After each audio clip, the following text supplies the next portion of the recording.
নমস্কাৰ DS news 24/7 চাই থকাৰ বাবে ধন্যবাদ। প্ৰাইম টাইমৰ সৈতে ষ্টুডিঅ'ত মই প্ৰণালী ৰাজবংশী। কেৱল গুৰুত্বপূৰ্ণ খবৰ আছে। প্ৰথমটো খবৰ, ৰূপহীহাটৰ গড়জনৰ হত্যাকাণ্ডৰ ঘটনাস্থলীত উপস্থিত হ'ল বিশেষ আৰক্ষীৰ সঞ্চালক হৰবিত সিং। গড়জনৰ গুণদৰ চৰকাৰৰ ঘৰত ভিতৰতে 4জনকৈ লোকক দুৰ্বৃত্তই ডিঙি কাটি হত্যা কৰিছিল আৰু আজিৰ 3 দিন উকলি যোৱাৰ পিছতো কিন্তু এজনকো সন্ধান কৰিব পৰা নাই আৰক্ষীয়ে। আৰু ইতিমধ্যে আৰক্ষী আৰু চিআইডিৰ দলে তদন্ত অব্যাহত ৰাখিছে। পুনৰ নগাঁও আৰক্ষীৰ অধীক্ষকক নতুনকৈ এছআইটি গঠন কৰিবলৈ নিৰ্দেশ দিছে বিশেষ আৰক্ষী সঞ্চালক হৰবিত সিঙৰ। আৰক্ষীয়ে ইতিমধ্যে কিছু তথ্য লাভ কৰিছে যদিও কিন্তু সংবাদ মাধ্যমৰ আগত কোনো ধৰণৰ মন্তব্য দিয়া নাই। বহুতে এটা দৰ্দনাক ঘটনা হৈছে আৰু মই তদন্ত চাবলৈ আহিছোঁ আৰু যিবিলাক ইনভেষ্টিগেশ্যনৰ কথাটো নকওঁ, বিকজ এতিয়া আমাৰ কেইটামান লিড আছে। লিডটো এতিয়া SP চাহাবৰ তেখেতৰ টীম ফ'ল' কৰিব। SP চাহাবক মই ৰিকুৱেষ্ট কৰিছোঁ এটা SIT বনাব, স্পেচিয়েল ইনভেষ্টিগেশ্যন টীম। এনে চিনিয়ৰ মানুহ ছুপাৰভাইজ কৰি আছে, কিন্তু এতিয়া তেখেতে SIT বনাব। আৰু কালি CID আৰু ফৰেনচিক্স আহিছিলে।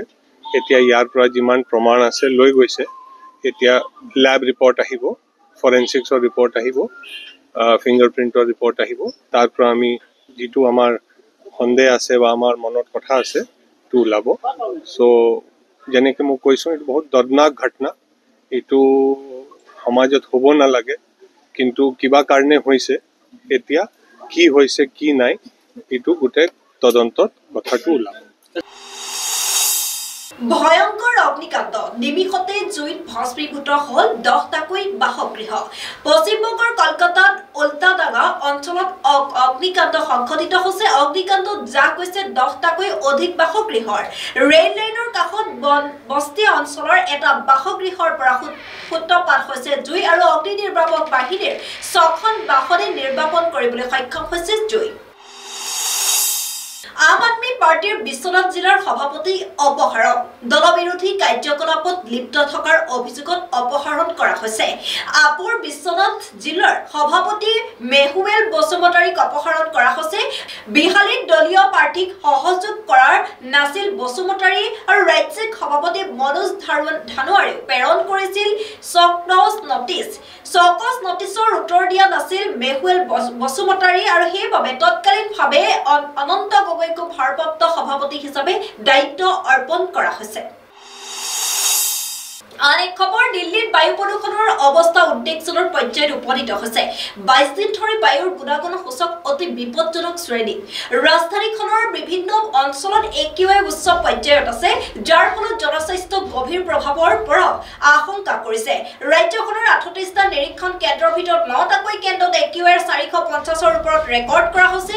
মুণ্ডকাত 453, দ্বাৰকাত 440, ৱাজিপুৰত 464, হলিপুৰত 436 আৰু পুৰামত 422 আৰু চান্দিনী চকত 428 AQI ৰেকৰ্ড কৰা হৈছে।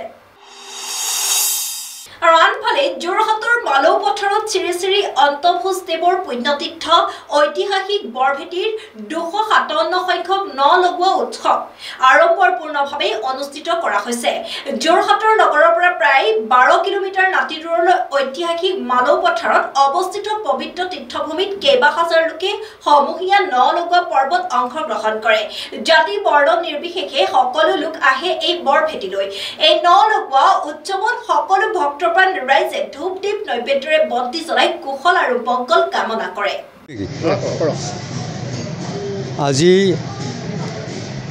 নৱেম্বৰ 24 তাৰিখ দেওবাৰ, আঘোণৰ 8 দিন যোৱাত মালৌ পথাৰৰ ঐতিহাসিক বৰভেটিত 257 সংখ্যক ন লগোৱা উৎসৱ ভাগি আৰম্ভ কৰা হৈছে। যিভাগ আমি কালি আচলতে আৰম্ভ কৰিছিলোঁ আৰু গধূলিলৈ 257 গছি বন্তি জ্বলাই আমি আচলতে এই অনুষ্ঠান ভাগ আমি শুভ আৰম্ভ কৰিছিলোঁ। এতিয়া 257 বছৰত আমাৰ এই গোটেই অসমত বিয়পি থকা বিশেষকৈ 16খন জিলাত আমাৰ মায়ামাৰা সম্প্ৰদায়ৰ লোকসকল বিয়পি আছে আৰু তেখেতসকলে ইয়াত আহি আমাৰ যিটো প্ৰথম ধান ৰেপ বুলি কয় সেই ৰেপৰ চাউল উলিয়াই ন চাউলেৰে সৈতে আমাৰ ইয়াত সাজ বনাই সেই সাজটো ইয়াত আচলতে ভগৱানৰ ওচৰত প্ৰথম অৰ্পণ কৰি তাৰপিছত তেখেতসকলে খাবলৈ যায় আৰু এই সাজটো হৈছে কি যদিও আপোনাৰ উজনিৰ ফালে সাজৰ অৰ্থটো বেলেগ আমাৰ ইয়াত কিন্তু সাজ মানে হৈছে কেঁচা পিঠাগুড়ি আমাৰ যিটো ন চাউলৰ পিঠাগুড়িত গুড় গাখীৰ ঘিউ মৌ আদি দি যিটো আমাৰ বনায় মিঠৈ বনায় সেইটোকে আমাৰ সাজ বুলি কোৱা যায় আৰু ইয়াৰ লগতে আমাৰ যিখিনি আমাৰ শ্ৰীমন্ত শংকৰদেৱে প্ৰথম আৰম্ভ কৰিছিলে প্ৰসাদ মাহ চাউল কল কুঁহিয়াৰ নাৰিকল এইখিনি দি পেলাই আচলতে আমি তেওঁৰ ওচৰত আমি সদায় সেৱা কৰোঁ আৰু আমাৰ এই শ্ৰী শ্ৰী অষ্টভুজ গুৰুজনাৰ মাহাত্ম্যটো হ'ল যে 1768 খ্ৰীষ্টাব্দত তেখেতে খুটিয়াপতা সত্ৰৰ পৰা আমাৰ এই সত্ৰখন আচলতে উঠাই আনিব বিচাৰিছিলে আৰু এই উঠাই আনিবলৈ বিচাৰি আমাৰ এই গোটেই অঞ্চলৰ আটাইতকৈ 60 হাত দ যিটো আমাৰ আছিলে আমি পুখুৰী বুলিয়ে কৈছোঁ সেই পুখুৰীত তেখেতে আচলতে অসমৰ শদিয়াৰ পৰা ধুবুৰীলৈ যিমানখিনি মায়ামাৰা সম্প্ৰদায়ৰ লোক আছিলে সকলোকে আহি এচপৰা মাটি দি পেলাই তেওঁ আচলতে নামঘৰৰ ভেটিটো বনাবলৈ কৈছিলে আৰু এইটো হৈছে খুটিয়াপতা সত্ৰৰ মানে প্ৰধান নামঘৰৰ ভেটি বনাইছিলে আৰু কালক্ৰমত ছমাহ এই কামটো কৰি থাকোঁতে তেতিয়া হ'ল যে এইটো 60 হাতটো পোত খালেই আৰু ওপৰত 24 হাত আৰু 30 নল দীঘল আৰু 10 নল বহল আচলতে আমাৰ এটা বৃহত্তৰ মহাভেটি তৈয়াৰ হ'ল আৰু এই মহাভেটিটো তেতিয়া এনেকুৱা এটা হৈছিলে যে সেই সময়ত আমাৰ কমিউনিকেশ্যনৰ অভাৱ আৰু 8 লাখ মানুহক একেলগ কৰা এটা ক্ষমতা থকা এজন মহাপুৰুষ আমাৰ শ্ৰী শ্ৰী অষ্টভুজদেৱ আছিল আৰু তেওঁ আটাইতকৈ ডাঙৰ কাম কৰিছিল যে 8 লাখ বুলি তেওঁ কেনেকৈ ক'লে এই যিটো আচলতে সেন্সাছ যিটো আপোনাৰ পপুলেশ্যনৰ যিটো সেন্সাছ সেইটো তেওঁ আৰম্ভ কৰিছিলে 1768 খ্ৰীষ্টাব্দলৈ তেতিয়ালৈকে আচলতে আমাৰ কোনো চাইণ্টিফিক সেন্সাছ আমাৰ হোৱা নাছিলে আৰু এইটো হওঁতে প্ৰতিজন মানুহে যেতিয়া এচপৰা মাটি দিয়ে তেতিয়া আৰু সেই চপৰা মাটি দিওঁতে আচলতে মানুহ যিজন ভকতে দিব আনে দিব নোৱাৰে কেৱল মাত্ৰ ভকতে দিব পাৰিছিলে ভকতজনৰ যিটো আচলতে গুৰু প্ৰদত্ত নাম অৰ্থাৎ আমাৰ ভগৱানৰ সহস্ৰ নামৰ এটা তেওঁক দি পেলাই সদায় তেওঁক মাতিছিলে যে যেনেকৈ মোৰ নাম কৌস্তুভ ভূষণ মই যদি তাত থাকিলোহেঁতেন মোক ক'লে যেন কৌস্তুভ ভূষণ আপুনি আহক অহাৰ পিছত সেই মাটি চপৰা মই যেতিয়া লৈ যাম তেতিয়া গুৰুৱে তাত ৰাম বুলি কৈ পেলাই আচলতে তেওঁ কৰিছিলে কৰি আৰু সেই চপৰা মাটি আমি তাত মই দিলোহেঁতেন আৰু দিয়াৰ লগে লগে মোৰ যিটো আচলতে শাৰীৰিক পৰিশ্ৰম মানসিক যিটো মোৰ চিন্তা আৰু যিটো মোৰ স্পিৰিচুৱেল আধ্যাত্মিক যিটো চিন্তাধাৰা এই তিনিটা লগ হৈ পেলাই এই যিটো শক্তিৰ আচলতে শক্তি তাত তৈয়াৰ হৈছিলে সেই শক্তিৰ বলত এই এটা যিটো অসম্ভৱ কাম এটা হৈছিলে সেইটো হৈ উঠিছিলে আৰু সেই তেনেধৰণে তেখেতে প্ৰতিজন মানুহক মানে প্ৰতিটা 1000টা সহস্ৰ নামক তেওঁ 800 বাৰ তেওঁ মানে 8 লাখ মানুহ হ'বৰ কাৰণে তেওঁ মানে কৰিছিলে আৰু সেই মাটি চপৰা মোৰ লগে লগে এটা আচলতে ঘিলা এটা বৃহৎ দুলিত থৈ গৈছিলে আৰু আজি যিখিনিয়ে সেই আজিৰ দিনত যিখিনি হ'ল সেইখিনি আপোনাৰ কাউণ্ট কৰি পেলাই গম পাইছিলে যে আজি ইমানখিনি মানুহে আচলতে মাটি দিলে আৰু সেই মানুহখিনিৰ কাৰণে খোৱা বোৱাৰ ব্যৱস্থা কৰিব লগা হৈছিল সেই খোৱা বোৱাৰ ব্যৱস্থাটো কৰিছিলে আমাৰ ইয়াত থকা ইয়াৰ দক্ষিণ ফালে যিটো আমাৰ আচলতে মজিয়া ভেটি আছে সেই মজিয়া ভেটিত তৈয়াৰ কৰিছিলে আৰু সেই গোটেই যিটো প্ৰচেছ খোৱা বোৱাৰ যিটো দায়িত্ব সেই দায়িত্ব হৈছিলে 22জন আমাৰ যুৱাধিকাৰ আছিলে লগতে আপোনাৰ সপ্তভুজ মানে অশ্বভুজদেৱৰ পুত্ৰ তেওঁ সেইটো তাত আচলতে গোটেইটো লিড লৈছিলে আৰু তাৰ উপৰিও আমাৰ সত্ৰত কেইবাজনো গাঁওবুঢ়া আছিলে সেই গাঁওবুঢ়াকেইজনেও ইয়াত আচলতে গোটেই প্ৰচেছটোত আমাৰ হেৰি কৰি আছিলে কোঅৰ্ডিনেট কৰি আছিলে ফলত এই এটা বৃহৎ কাম আমাৰ হৈ উঠিলে আৰু এইটোৱে এটা প্ৰমাণ কৰিলে তেতিয়া যে সেই সময়ত তেতিয়া আমাৰ হেৰি আছিলে ৰাজেশ্বৰ সিংহৰ দিনত এটা কথা প্ৰমাণ হ'ল যে অসমত আমাৰ যিমানখিনি আচলতে যিটো পপুলেশ্যন আছিলে তাৰ আধাতকৈ বেছি পপুলেশ্যন আছিলে খুটিয়াপতা সত্ৰৰ আৰু মায়ামাৰা সত্ৰৰ আৰু তেতিয়া এইটো আচলতে এই কথাটো বৰ ভালভাৱে বাকীসকল সত্ৰই তথা ৰাজ শাসনেও বৰ সুন্দৰভাৱে আচলতে বৰ সহজভাৱে গ্ৰহণ কৰা নাছিলে ফলস্বৰূপে পিছত আমাৰ 1769 খ্ৰীষ্টাব্দত আচলতে এই এটা অসম্ভৱ ধৰণৰ মানে আপচাৰ্জ হ'ল আৰু তাৰ ফলত আমাৰ এতিয়া আমাৰ অসমত আচলতে 26খন সত্ৰ আছে আৰু এই সত্ৰবিলাকৰ ভিতৰত চবতকৈ এতিয়া প্ৰতিভাশালী সত্ৰখন হ'ল দিনজয় সত্ৰ আৰু তাৰ পিছতে মদাৰঘাট সত্ৰ আছে মদাৰঘাট সত্ৰও বহুভাগে বিভক্ত হ'ল আৰু চবতকৈ এটা ইম্পৰ্টেণ্ট আমাৰ ইয়াৰ পৰা ডাল এটা গ'ল সেইটো হ'ল টিপুক সত্ৰ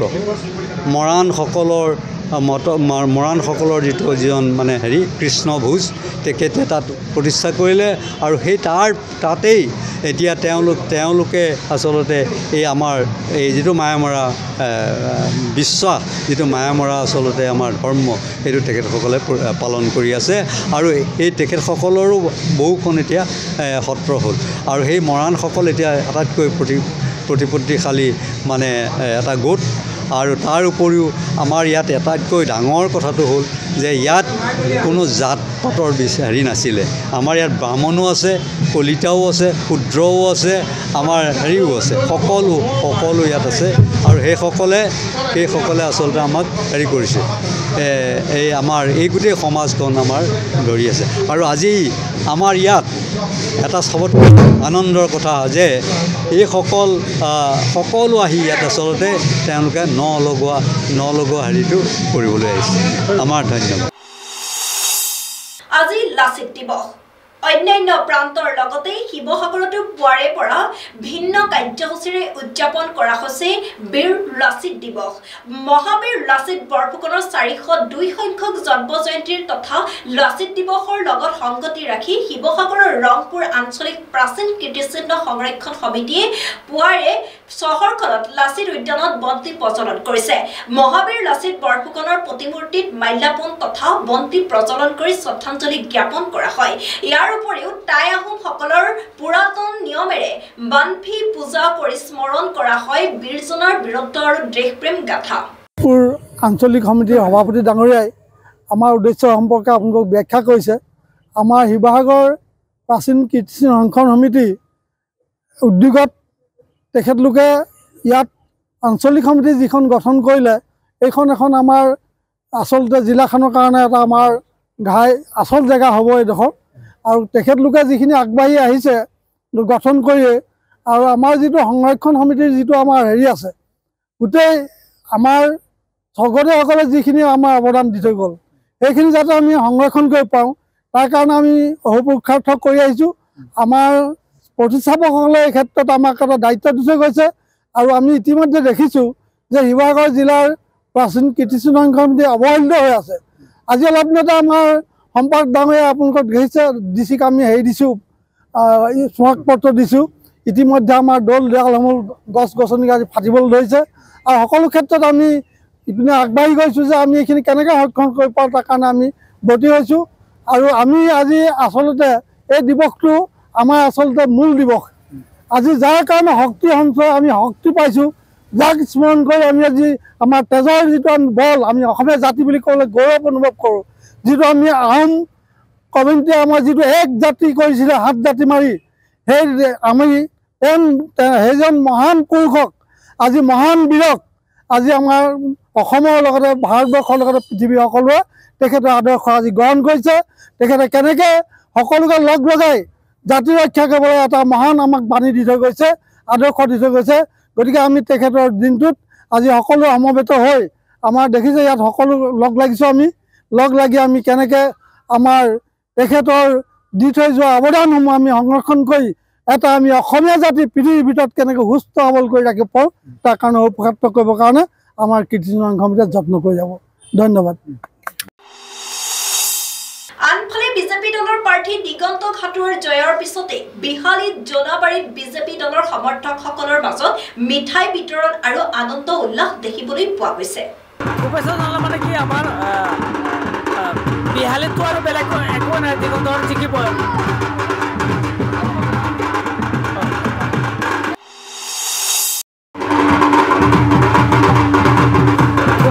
মানে কি আমাৰ বিহালীতো আৰু বেলেগ একো নাই, দিগন্তৰ জিকিব। পৰৱৰ্তী খবৰ, শিৱসাগৰৰ নামটিত ৰংপুৰ কলাকৃষ্টিৰ কেন্দ্ৰৰ উদ্যোগত অনুষ্ঠিত হৈছে সদৌ অসম ভিত্তিক নৃত্য প্ৰতিযোগিতা। চতুৰ্থ বৰ্ষপূৰ্তি উপলক্ষে ৰংপুৰৰ কলাকৃষ্টি কেন্দ্ৰৰ উদ্যোগত আজি নামটিৰ মৰিনামদাং প্ৰাথমিক বিদ্যালয়ৰ প্ৰেক্ষাগৃহত দিনজোৰা কাৰ্যসূচীৰে সদৌ অসম ভিত্তিত অনুষ্ঠিত হৈছে নৃত্য প্ৰতিযোগিতা। এই প্ৰতিযোগিতাত বিভিন্ন প্ৰান্তৰ পৰা অহা 200ৰো অধিক প্ৰতিযোগীয়ে অংশগ্ৰহণ কৰিছে আৰু ৰংপুৰ কলাকৃষ্টি কেন্দ্ৰৰ চতুৰ্থ বৰ্ষপূৰ্তি উপলক্ষে আজিৰ অনুষ্ঠানতে দেৱজনী শইকীয়া গগৈ আৰু ৰেখা বৰুৱাৰ নৃত্যশ্ৰী 2024 বঁটা প্ৰদান কৰাৰ লগতে নৱনীতা গগৈ, দৰ্শনী গগৈ আৰু ময়ূৰী গগৈ শিশু ৰত্ন বঁটা প্ৰদান কৰা হ'ব বুলি উদ্যোক্তাসকলে সংবাদ মাধ্যমৰ যোগে জানিবলৈ দিছে। নমস্কাৰ, আমি এইবাৰ ৰংপুৰ কলাকৃষ্টি কেন্দ্ৰই চতুৰ্থ বৰ্ষপূৰ্তি উপলক্ষে সদৌ অসম ভিত্তিত এখনি সত্ৰীয়া নৃত্য, সৃষ্টিশীল নৃত্য আৰু আধুনিক নৃত্য প্ৰতিযোগিতা আয়োজন কৰিছোঁ। লগতে আমি বিহু প্ৰতিযোগিতাও ৰাখিছোঁ। বিহু আৰু সত্ৰীয়া আমি টেকৰ সহায়তে অনুষ্ঠানটো কৰিছোঁ। গতিকে ইতিমধ্যে আমাৰ 150-200 প্ৰতিযোগী হৈ গৈছে। লগতে আৰু এটা কথা আপোনালোকক জনাবলৈ পাই আমি সুখী হৈছোঁ, এইবাৰ আমি ৰংপুৰ কলাকৃষ্টি কেন্দ্ৰই নৃত্যাশ্ৰী এৱাৰ্ড আমি দিবলৈ লৈছোঁ। নৃত্যাশ্ৰী এৱাৰ্ড 2024 আমি নৃত্যাশ্ৰী এৱাৰ্ড 2024ৰ বাবে নিৰ্ধাৰণ কৰিছিলোঁ দেৱজানী শইকীয়া গগৈ বাইদেউক, আৰু লগতে আমি সত্ৰীয়াভাৱে আমি নামন্ত্ৰণ কৰিছিলোঁ ৰেখা বৰুৱা বাইদেউক আমি নিমন্ত্ৰণ কৰিছিলোঁ। আজি তেওঁলোক দুয়োকে আমি নৃত্যাশ্ৰী এৱাৰ্ড দিম। আৰু আটাইতকৈ মই সুখী হৈছোঁ, আমি ৰংপুৰ কলাকৃষ্টি কেন্দ্ৰৰ তৰফৰ পৰা এইবাৰ শিশু ৰত্ন এৱাৰ্ড দিছোঁ 3গৰাকী প্ৰতিযোগীক। এগৰাকী হৈছে নৱনীতা গগৈ, 2 নম্বৰগৰাকী হৈছে দৰ্শনী গগৈ আৰু 3 নম্বৰগৰাকী হৈছে ময়ূৰী গগৈ। 3গৰাকীকে আমি ইয়াত শিশু ৰত্ন বঁটা দিম 2024। গতিকে সকলোৰে সহায় সহযোগিতা আৰু একান্তই মৰম কামনা কৰিছোঁ। আনফালে প্ৰতি বছৰৰ দৰে এইবাৰো প্ৰথমবাৰৰ বাবে আজি হোজাই জিলাৰ ৰেল চহৰত লামডিং ৰাষ্ট্ৰ সেৱিকা সমিতিৰ উদ্যোগত বিজয়া দশমীৰ প্ৰতি সংগতি ৰাখি পথ সঞ্চালনৰ কাৰ্যসূচী হাতত লোৱা হৈছে। লামডিং সৰু লংফাৰ শীতলাবাৰী প্ৰাংগণৰ পৰা মহিলাসকলে হাতত লাঠি লৈ বজাৰ হৈ লামডিং নেশ্যনেল উচ্চ মাধ্যমিক বিদ্যালয়ত এক গোট হয়। উত্তৰ অসম প্ৰান্ত সেৱিকা সমিতিৰ কাৰ্যবাহিকা ৰিমিকা ভাগৱতীয়ে ভাৰতীয় মহিলাই দায়িত্ব, কৰ্তব্য, শক্তি আৰু আধ্যাত্মিক বিষয়ত কিদৰে মহিলাসকলে আগুৱাই লৈ যাব পাৰে, মহিলাসকলক বৌদ্ধিক বিষয়ত আলোচনা কৰে। এই সভাত মুখ্য অতিথি হিচাপে উপস্থিত থাকে সুপৰদা বৰ্মন চৌধুৰী, হোজাই জিলাৰ সঞ্চালিকা বনশ্ৰী বৰঠাকুৰ, গোসাস্বামী আৰু ৰাষ্ট্ৰ সেৱিকা সমিতিৰ সদস্যসকলো উপস্থিত থাকে। আন এক খবৰ, উত্তৰ প্ৰদেশৰ চাম্ফালত উত্তপ্ত পৰিস্থিতি। আৰক্ষীৰ ওপৰত শিলগুটি নিক্ষেপ কৰিলে একাংশই। পৰিস্থিতি নিয়ন্ত্ৰণৰ বাবে আৰক্ষীয়ে কন্দুৱা গেছ ব্যৱস্থা কৰা হৈছে। মছজিদ জৰীপ চলাবলৈ যোৱা দলক আক্ৰমণ, শ্বাহিজামা আৰু মছজিদত উপস্থিত হৈছিল জৰীপকাৰী দল।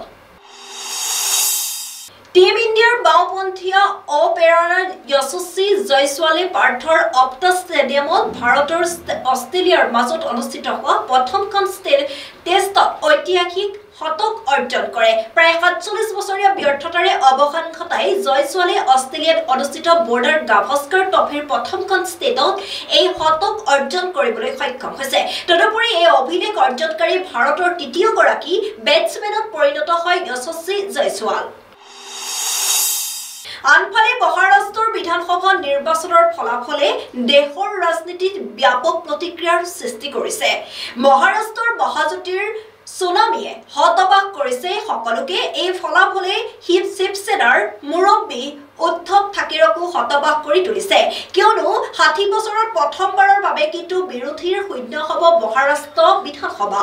বিজেপিৰ নেতৃত্বাধীন মহাজোঁটীয়ে 288খন বিধানসভা আসনৰ ভিতৰত 230খন আসনে লাভ কৰিবলৈ সক্ষম হৈছে। শাসকীয় মিত্ৰজোঁটৰ বাহিৰে কোনো দলেই যেন বিৰোধী দল হিচাপে কাম কৰিবলৈ বাধ্যতামূলক নিম্নতম 29খন আসন লাভ কৰিবলৈ সক্ষম হোৱা নাছিল। দুই সম্প্ৰদায়ৰ মাজত হোৱা সংঘৰ্ষৰ ফলতেই প্ৰাণ গ'ল কেইবাজনো লোকৰ, লগতে আহতও হৈছে বহুতো। পাকিস্তানৰ খাইবাৰ পখতুনখোৱাৰ কুৰাম জিলাত সংঘটিত হৈছে ভয়ংকৰ ঘটনা। দুটা সম্প্ৰদায়ৰ মাজত হোৱা হিংসাত্মক সংঘৰ্ষৰ ফলতেই যোৱা 24 ঘণ্টাত প্ৰাণ হেৰুৱাইছে প্ৰায় 30জন লোকে, লগতে আহত হৈছে বহুতো। আলিজাই আৰু বাগানৰ নিম্নভূমি অঞ্চলত জনজাতীয় সম্প্ৰদায়ৰ মাজত হোৱা হিংসাত্মক সংঘৰ্ষৰ ফলতে 20জনকৈ অধিক লোক আহত হৈছে। ঘটনা সন্দৰ্ভত ইতিমধ্যে আৰক্ষীয়ে জনাইছে যে অঞ্চলটোৰ শান্তি ঘূৰাই অনাৰ বাবে সকলো ধৰণৰ চেষ্টা অব্যাহত ৰখা হৈছে। লগতে এই ক্ষেত্ৰত অঞ্চলটোৰ স্থানীয় ৰাইজ ইৰা জনজাতীয় লোকসকলৰ সৈতে আলোচনা কৰি থকা হৈছে। মণিপুৰৰ বিধায়কৰ বাসগৃহত অগ্নিসংযোগৰ সৈতে জড়িত 7জনক গ্ৰেপ্তাৰ কৰা হৈছিল। ইতিমধ্যে 16 নৱেম্বৰত হিংসাত্মক প্ৰতিবাদৰ সময়তে অগ্নিসংযোগৰ সৈতে জড়িতৰ অভিযোগত মুঠ 41জনলৈকে বৃদ্ধি হৈছে গ্ৰেপ্তাৰ কৰা ব্যক্তিৰ। আনফালে দেওবাৰ আৰু সোমবাৰে দুদিনীয়া কাৰ্যসূচীৰে ছৌদি আৰবৰ জেদ্দাত অনুষ্ঠিত হ'ব IPLৰ মেগা নিলাম 2025। তাৰ ওপৰতে এতিয়া দৃষ্টি আবদ্ধ হৈ আছে সকলো ক্ৰিকেট প্ৰেমীৰ। ইণ্ডিয়ান প্ৰিমিয়াৰ লীগ বৃহৎ নিলামৰ বাবে মুঠ 1577 গৰাকী খেলুৱৈ কৰিছে নিজৰ নাম। অৱশ্যে পৰৱৰ্তী সময়ত হ্ৰাস কৰা হৈছে খেলুৱৈৰ সংখ্যা।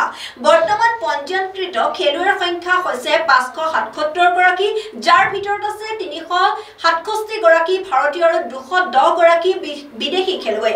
10টা দলত মুঠ 204টাকৈ খালী স্থান আছে, যাৰ ভিতৰত আছে বিদেশী খেলুৱৈসকলৰ বাবে 70টা স্থান। আনফালে মঙলবাৰে ঝাৰখণ্ডত মুখ্যমন্ত্ৰীৰূপে শপত ল'ব হেমন্ত সোৰেনে। দ্বিতীয়বাৰৰ বাবে মুখ্যমন্ত্ৰীৰূপে শপত গ্ৰহণ কৰিব আৰু অনুষ্ঠানত উপস্থিত থাকিব কংগ্ৰেছৰ নেতা ৰাহুল গান্ধীৰ লগতে আপৰ আহ্বায়ক অৰবিন্দ কেজৰিৱাল। পশ্চিমবংগৰ মুখ্যমন্ত্ৰী মমতা বেনাৰ্জীয়েও ল'ব অংশ। RJD নেতা তেজস্বী যাদৱেও অংশগ্ৰহণ লোৱাৰো সম্ভাৱনা আছে। আনে খবৰ উৎকোচৰ গোচৰত আদানী গ্ৰুপৰ মুৰব্বী গৌতম আদানী আৰু তেওঁৰ ভতিজাক সাগৰলৈ সমন জাৰি কৰা হৈছে।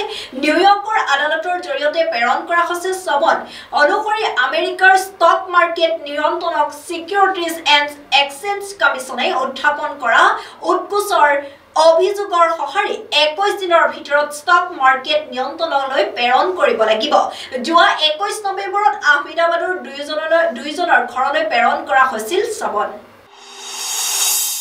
আনে খবৰ ধুবুৰী জিলাৰ বহলপুৰত আল্ট্ৰাবাছৰ দৌৰাত্ম্যৰ বিৰুদ্ধে ছাত্ৰ ছাত্ৰীৰ প্ৰতিবাদী সমদল। আল্ট্ৰাবাছৰ গতিবেগ ৰোধ কৰক, আমাক জীৱন ৰক্ষা কৰক আদি বিভিন্ন প্লে কাৰ্ড হাতত লৈ বহলপুৰৰ SFS বিদ্যালয়ৰ ছাত্ৰ ছাত্ৰীয়ে বহলপুৰৰ 71 নং ৰাষ্ট্ৰীয় ঘাইপথেৰে উলিয়ালে এক প্ৰতিবাদী সমদল। বিদ্যালয়খনৰ শিক্ষক শিক্ষয়িত্ৰী তথা অভিভাৱকসকলে কৰিলে অংশগ্ৰহণ।